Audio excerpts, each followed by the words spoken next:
Louandjili, 4e arrondissement de Pointe-Noire, a revêtu une nouvelle robe en cette matinée du 28 mai.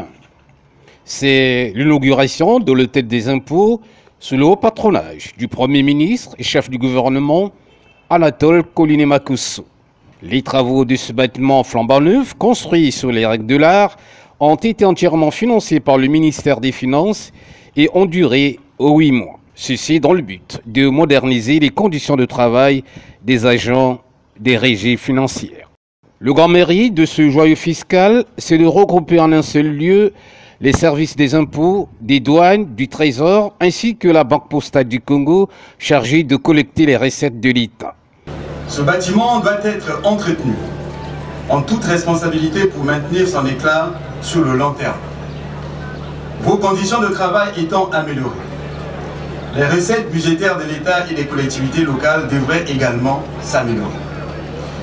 Entre autres actions pour y parvenir, il y a le recensement des contribuables pour avoir un fichier fiable, transparent, partagé entre toutes les parties intéressées. Oui, un recensement des contribuables va démarrer dans les tout prochains jours sur l'étendue du territoire de notre pays, en commençant par Pointe-Noire, notre capitale économique.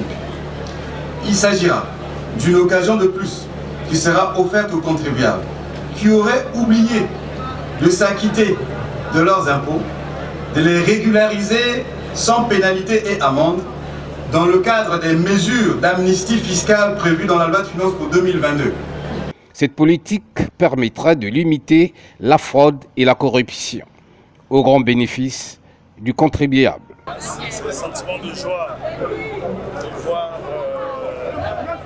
le ministère des Finances s'organiser dans ce sens-là, bâtir des édifices où travaillent les cadres. Parce que pour un cadre, il doit être logé dans les bonnes conditions pour bien servir la République.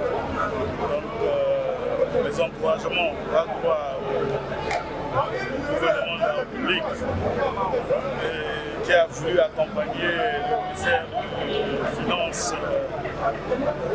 et réaliser ce joli cadeau.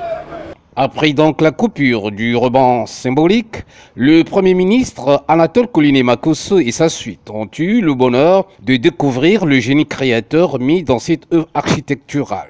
Cette réalisation n'est pas la première ou la dernière, car en dehors de Brazzaville et Pointe-Noire, les mini-hôtels des impôts sont en construction à Wissou, Oyo, Doulizinkaï et Sibiti.